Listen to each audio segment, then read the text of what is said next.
Le 21 mai 2025, un convoi militaire fend Ouagadougou et rompt la routine.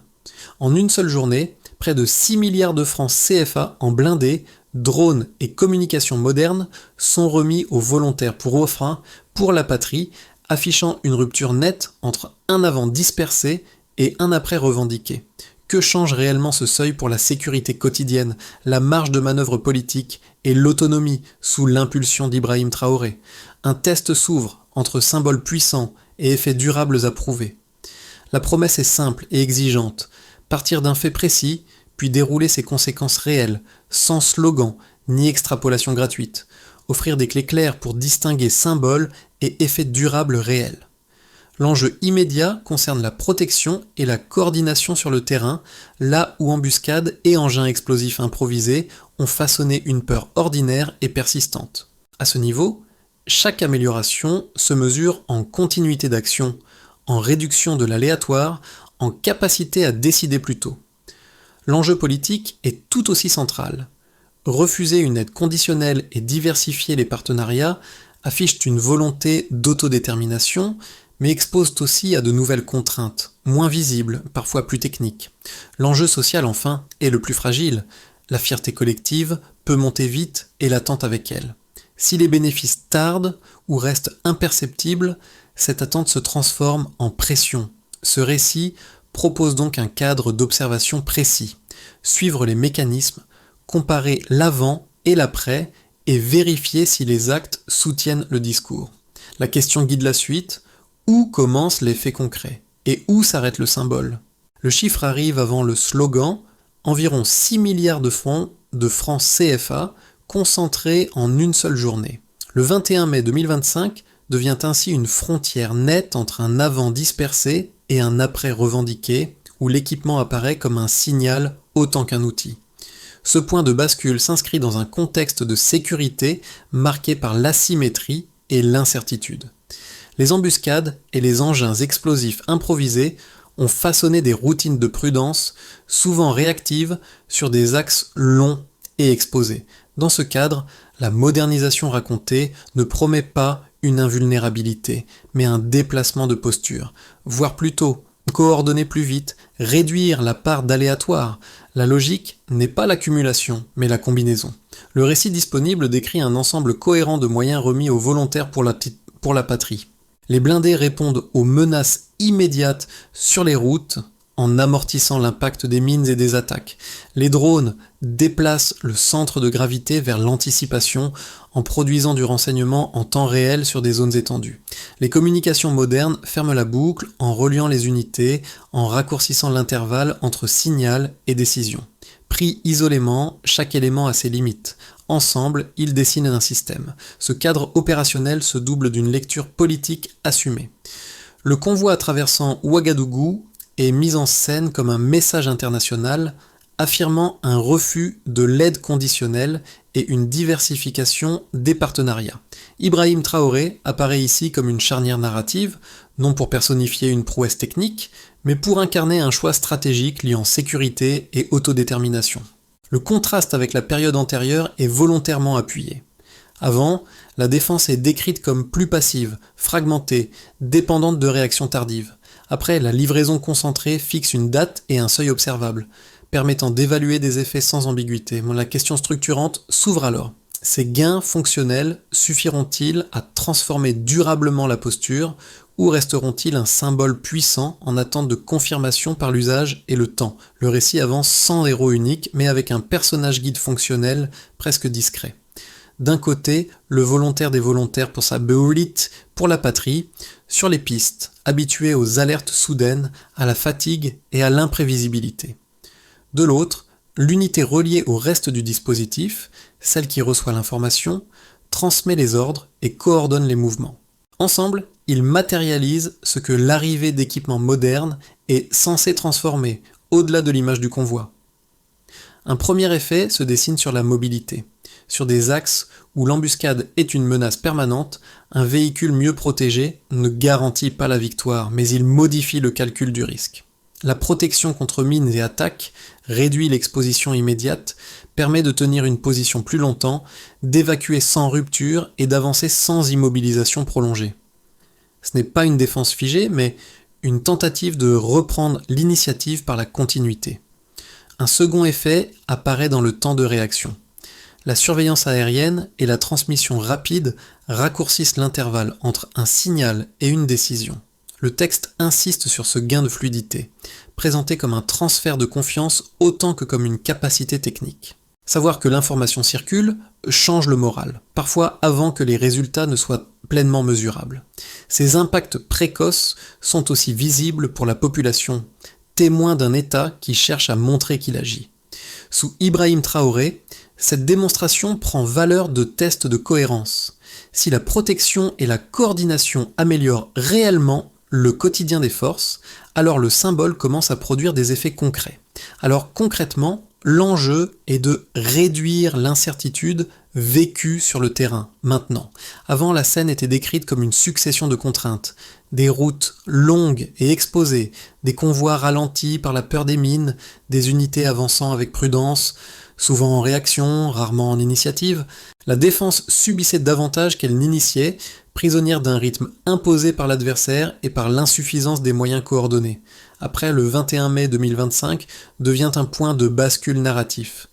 L'entrée d'un convoi militaire dans Ouagadougou met en image une volonté de rupture, assumée et visible. Les équipements n'arrivent de plus par fragments, mais comme un ensemble cohérent, livré en une seule journée. Environ 6 milliards de francs CFA, en blindés, drones et systèmes de communication modernes, sont remis aux volontaires pour la patrie. La concentration crée un effet de seuil. Ce n'est pas seulement un renfort matériel, c'est une mise en scène de capacité et de décision. L'activation est immédiate. Les blindés sont présentés comme une réponse directe aux menaces les plus courantes de la guerre asymétrique. Ils ne promettent pas la domination du terrain, mais une réduction de la vulnérabilité immédiate. Avancer sans s'arrêter au moindre doute. Évacuer sans rompre la chaîne. Tenir une position sans dépendre uniquement de la chance. Dans le récit, cette protection agit comme un amortisseur face à l'imprévu. La montée en puissance se poursuit avec l'entrée des drones. Leur rôle n'est pas décrit comme spectaculaire, mais structurant. Survoler, observer, produire du renseignement en temps réel sur des zones étendues. Ce gain transforme la temporalité de l'action. Détecter plus tôt permet de décider autrement. La surprise adverse perd une partie de son avantage. La guerre n'est pas effacée, mais elle cesse d'être totalement aveugle. Viennent ensuite les communications modernes. Elles relient ce qui était fragmenté. Elles fluidifient la chaîne de commandement et donnent une cohérence au mouvement. Dans cette logique, chaque élément dépend des autres. Sans protection, la mobilité s'expose. Sans vision, la protection devient statique. Sans communication, la vision reste inutilisée. Le récit insiste sur cette articulation. Il ne s'agit pas d'accumuler, mais de faire système. Le point culminant dépasse cependant la technique. Lorsque le convoi traverse la capitale, il devient un signal adressé à plusieurs publics. À l'intérieur, il nourrit une fierté visible, mêlée d'attente. À l'extérieur, il affirme un refus clair, celui d'une aide conditionnelle perçue comme contraignante.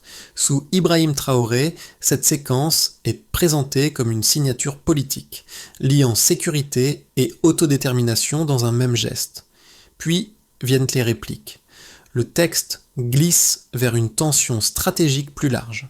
Les partenariats évoqués, notamment non occidentaux, sont décrits comme porteurs de capacités, mais aussi d'intérêts propres.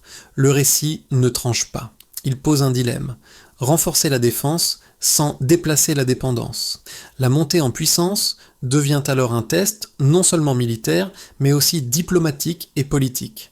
La séquence se referme sur une question suspendue qui structure la suite du récit. Ce basculement marque-t-il le début d'une autonomie maîtrisée ou l'ouverture d'un nouvel équilibre encore fragile, soumis à des contraintes inédites? Avant, les capacités étaient fragmentées et livrées par à-coups. Après le 21 mai 2025, un seuil mesurable est franchi. Cette bascule ne repose pas sur une avalanche de statistiques, mais sur 3 repères simples qui structurent le récit et permettent d'évaluer des effets sans extrapolation. D'abord, il y a le montant.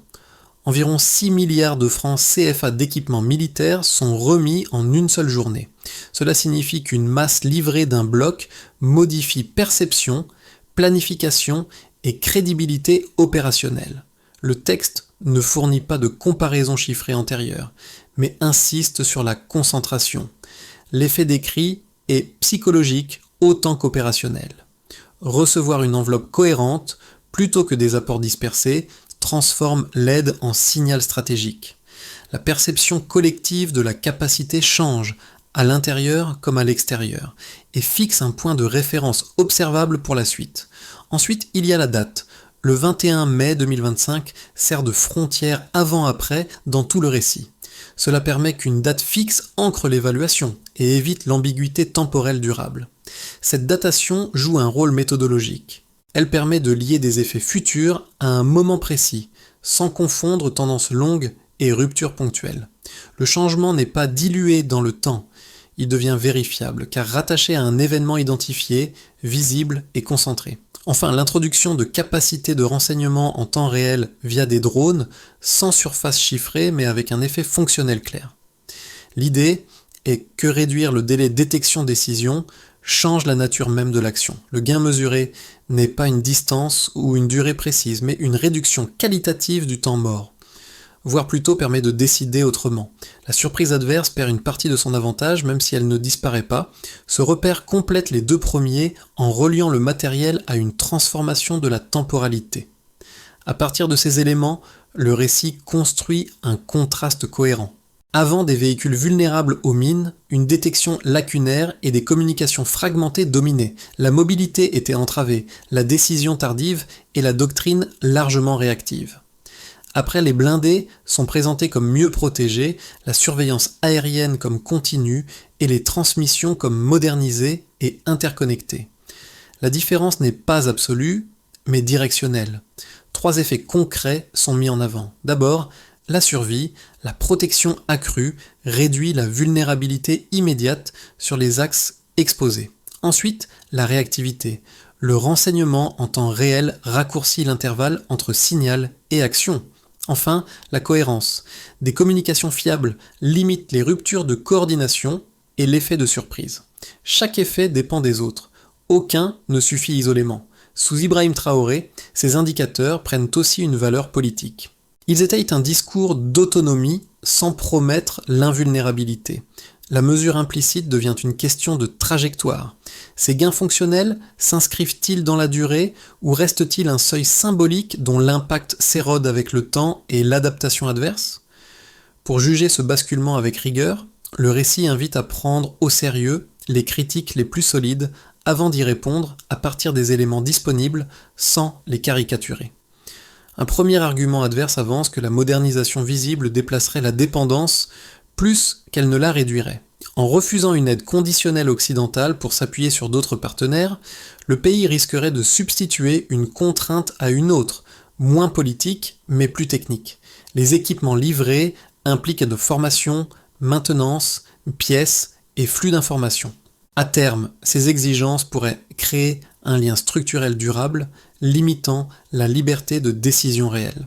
Dans cette lecture, l'autonomie affichée serait surtout symbolique, tandis que la dépendance deviendrait plus discrète et plus difficile à rompre. Un second argument souligne que l'effet militaire serait surestimé face à une guerre asymétrique adaptative. Blindés, drones et communications modernes peuvent réduire certains risques, mais l'adversaire ajuste ses modes d'action. Les embuscades changent de forme, les engins explosifs improvisés évoluent et l'avantage technologique tend à s'éroder. Le danger serait donc de produire une confiance excessive, sans garantie d'une amélioration durable de la sécurité, tout en exposant le pays à des réactions extérieures, pression diplomatique ou sanctions indirectes. La réponse la plus fidèle au texte ne consiste pas à nier ces risques, mais à les replacer dans la logique décrite. D'abord, la modernisation n'est jamais présentée comme une invulnérabilité. Elle est définie comme un passage d'une posture subie à une posture plus anticipatrice, fondée sur la combinaison protection-vision-coordination. Le gain est relatif, réduire la vulnérabilité immédiate et raccourcir le temps de décision. Ensuite, La question de la dépendance est explicitement posée. Le choix de partenariats diversifiés est décrit comme une tentative de rééquilibrage, non comme une sortie totale des contraintes. La condition implicite est le contrôle interne, sans capacité de gestion, de maintenance et d'arbitrage autonome, l'équipement perd sa valeur stratégique. Enfin, l'adaptation adverse est intégrée par prudence. La modernisation est présentée comme un seuil, pas comme une fin. Elle ouvre une trajectoire qui doit être confirmée par l'usage, la cohérence et la durée. La bascule n'est crédible que si elle reste maîtrisée. La question demeure pratique, non idéologique. La capacité à garder la main sur les choix compensera-t-elle les contraintes nouvelles qu'impose toute montée en puissance ? La puissance impose une discipline. Ce point médian déplace la focale du récit. Jusqu'ici, l'attention portait sur l'équipement et ses effets immédiats. Ici, la bascule devient politique et structurelle. Le convoi n'est plus seulement une réponse aux mines ou aux embuscades, il devient un révélateur de méthode. Ce qui change réellement n'est pas l'arrivée d'outils modernes, mais la manière dont ils obligent l'État à se positionner face à ses propres choix. Le texte suggère une inflexion nette. L'autonomie ne se prouve pas par l'accumulation de matériel, mais par la capacité à les intégrer sans qu'ils dictent la stratégie. À ce stade, la dépendance cesse d'être abstraite, elle devient opérationnelle. Qui fixe les priorités ? Qui contrôle les flux d'informations ? Qui arbitre entre sécurité immédiate et cohérence de long terme ? C'est ici que la figure d'Ibrahim Traoré prend une dimension différente. Elle ne sert plus seulement à incarner le refus de l'aide conditionnelle, mais à porter une exigence de cohérence. Le récit le place face à une responsabilité centrale. Transformer un signal fort en cadre durable sans laisser les partenariats définir l'agenda. Le révélateur central est volontairement sobre. Le véritable enjeu n'est pas la puissance acquise, mais la discipline stratégique qu'elle impose. À partir de là, les conséquences peuvent être évaluées sans se laisser guider par l'image, les effets de ce basculement ne se lisent pas de manière uniforme. Le récit invite à distinguer 4 groupes d'acteurs, chacun exposé à des bénéfices potentiels et à des contraintes spécifiques afin d'éviter une lecture globale trop simple. Pour l'État, l'impact est d'abord opérationnel. La combinaison protection-vision-coordination renforce la capacité à reprendre l'initiative dans un environnement asymétrique. Les blindés réduisent la vulnérabilité sur les axes minés. Les drones déplacent l'effort vers l'anticipation et les communications modernisées raccourcissent la chaîne de décision. À ce gain fonctionnel s'ajoute un effet politique. Sous Ibrahim Traoré, l'événement sert de signal de souveraineté, affichant un refus de l'aide conditionnelle et une volonté de marge de manœuvre accrue. Ce bénéfice reste toutefois conditionné à la capacité de maintenir la cohérence entre discours, gestion des équipements et contrôle des partenariats. Pour les entreprises, l'impact est indirect mais déterminant. Le texte ne détaille pas de secteur précis, mais décrit un mécanisme clair. Si les routes deviennent plus prévisibles et les déplacements moins exposés, l'activité gagne en continuité. La réduction de l'incertitude favorise la planification, la circulation des biens et certains investissements. En contrepartie, la reconfiguration géopolitique introduit un risque. Les choix de partenariat et les réactions extérieures peuvent compliquer l'accès à des marchés, des financements ou des assurances. Pour les acteurs économiques, le bénéfice dépend donc moins de l'image du convoi que de la stabilité durable qu'il est censé produire. Pour les citoyens, l'effet se déploie sur 2 registres simultanés. D'un côté, la fierté et le moral. Voir des équipements modernes est raconté comme un signe que l'État agit et cherche à reprendre la main. De l'autre, la persistance de la peur. La guerre asymétrique ne disparaît pas par décret. La modernisation promet une amélioration relative, non une fin des menaces. Cette tension crée une attente forte. Si l'État affirme une nouvelle capacité, la population attend des résultats perceptibles dans la vie quotidienne, sur la durée, et non un apaisement ponctuel. Pour la région, enfin, l'événement dépasse le cadre national. Le récit l'inscrit dans une dynamique plus large, celle d'un possible modèle d'autodétermination pour d'autres pays du Sahel et d'Afrique de l'Ouest. Il suggère un effet d'entraînement. Suivre cette voie pourrait renforcer une autonomie régionale, mais aussi déplacer la compétition entre puissances vers de nouveaux terrains.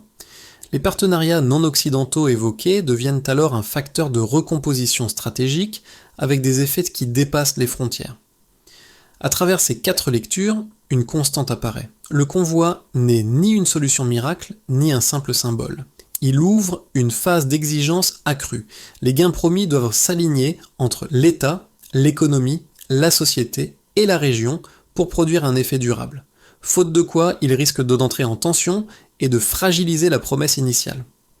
À partir de ce point, le récit permet d'envisager 3 trajectoires possibles sur les 6 à 12 prochains mois, sans prédire ni attribuer de probabilité. Elles partent du même socle observable, un convoi visible, des capacités renforcées et une ligne politique d'autonomie affichée.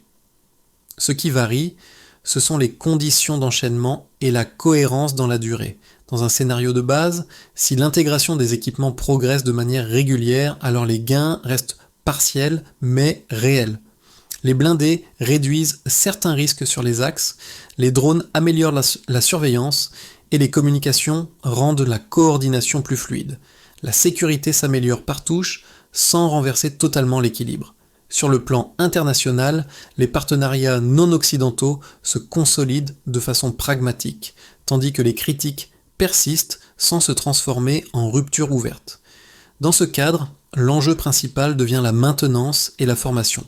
La trajectoire tient si la cohérence opérationnelle est préservée et si les décisions restent maîtrisées. Dans un scénario favorable, si les 3 composantes fonctionnent réellement comme un système et si la chaîne décisionnelle gagne en discipline, alors l'effet cumulatif devient visible. La réduction du temps entre détection et action limite l'effet de surprise, la mobilité protégée augmente la continuité des opérations et le moral progresse. La population perçoit une baisse relative de l'incertitude dans certaines zones, même si la stabilisation n'est pas totale. Diplomatiquement, les choix sont présentés comme une diversification maîtrisée plutôt qu'une rupture, ce qui atténue les réactions hostiles. Dans cette hypothèse, l'autonomie s'affermit parce qu'elle repose sur l'usage, non sur l'image. Dans un scénario dégradé, si la montée en puissance crée plus de friction qu'elle n'en résout, alors les contraintes se resserrent. Les partenaires extérieurs prennent un poids croissant dans les décisions techniques, les réactions internationales se durcissent et l'économie subit des pressions. Sur le terrain, les gains tactiques existent mais sont absorbés par l'adaptation adverse. L'attente sociale se transforme en fatigue et la promesse initiale s'érode. La leçon commune est conditionnelle. Si la sécurité ouvre un espace politique et économique durable, alors l'autonomie se consolide. Si la dépendance se déplace, alors la promesse se vide. Le facteur décisif reste la capacité à garder la main sur les choix dans la durée. Cette séquence parle directement au public parce qu'elle ramène la stratégie à des expériences ordinaires, loin des abstractions. 3 groupes se distinguent par leurs attentes et leurs inquiétudes, sans se confondre. Pour celles et ceux qui vivent d'abord la question de la sécurité, l'enjeu est concret et immédiat. Les déplacements deviennent-ils moins risqués? Les alertes sont-elles mieux anticipées? Le récit suggère que la protection accrue et la coordination plus fluide peuvent réduire certaines vulnérabilités. Il rappelle aussi que l'adversaire s'adapte. L'amélioration perçue dépend donc de la régularité des effets, pas de l'événement initial. Une accalmie ponctuelle ne suffit pas. Ce qui compte est la continuité, jour après jour. Un second groupe observe surtout la question des dépendances. Refuser une aide conditionnelle peut libérer des marges de décision, mais l'entrée de nouveaux partenaires pose d'autres contraintes. Pour ce public, l'inquiétude n'est pas idéologique, elle est pratique. Qui finance la maintenance? Qui forme les équipes? Qui arbitre lorsque les intérêts divergent? Le texte invite à regarder les capacités de négociation et de refus plutôt que les intentions affichées. Un troisième groupe cherche un sens collectif. La scène du convoi agit comme un miroir. Elle raconte une volonté de se tenir debout, de décider sans subir. Ce sentiment peut rassembler, mais il crée aussi une exigence accrue. Si l'État affirme une nouvelle capacité, alors il doit produire des résultats visibles sans réduire la société à une logique strictement sécuritaire. 2 pistes d'attention émergent sans recette. D'abord, privilégier l'observation des effets concrets plutôt que des proclamations. Ensuite, garder une question simple en tête, Les choix renforcent-ils la capacité de décider ou déplacent-ils la contrainte ailleurs? Une trajectoire crédible se lit moins dans les intentions que dans une séquence d'actions ordonnées avec des responsabilités claires et des critères simples. Le récit permet d'esquisser une feuille de route sans ajouter de faits nouveaux, en reliant moyens, décisions et contrôle. D'abord, à très court terme, il s'agit de stabiliser l'usage des équipements comme un système. Cela suppose de clarifier qui fait quoi, du niveau opérationnel à l'encadrement technique, et d'assurer l'interopérabilité entre protection, observation et transmission. Le critère d'évaluation est pragmatique. Continuité des liaisons, réduction des ruptures de coordination et baisse des erreurs de transmission lors des opérations.